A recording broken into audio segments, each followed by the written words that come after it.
मगाशी आपण त्रिकोणी संख्या बघितल्या, आता आपण बघणार आहोत चौरस. बरोबर, चौरस शब्द नीट बघा. चौरस म्हणजेच पूर्ण वर्ग संख्या. चौरस म्हणजेच एवढंच लक्षात ठेवायचं. सगळ्यांचे वर्ग पाठ आहेत? किती पर्यंत पाठ आहेत? 30 पर्यंत पाठ आहेत. बघा. सांगा. नावाचा वर्ग 15चा वर्ग 21चा वर्ग. वाजवा टाळ्या.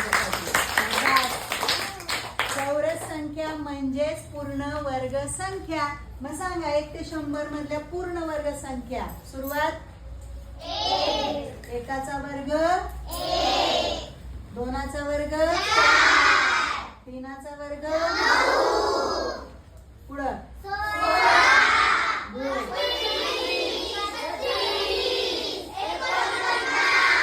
बस.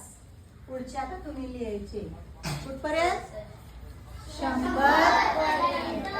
असेच प्रश्न येतात 1 ते 100 मध्ये असणाऱ्या त्रिकोणी संख्या, 1 ते 100 मध्ये असणाऱ्या चौरस संख्या. त्याच्यामुळे ह्या जर तुम्हाला आल्या तर काहीच अडचण नाही. लिहाल ना प्रश्न? मग काही अडचण? एकदा तुमच्यासाठी जोरात टाळ्या.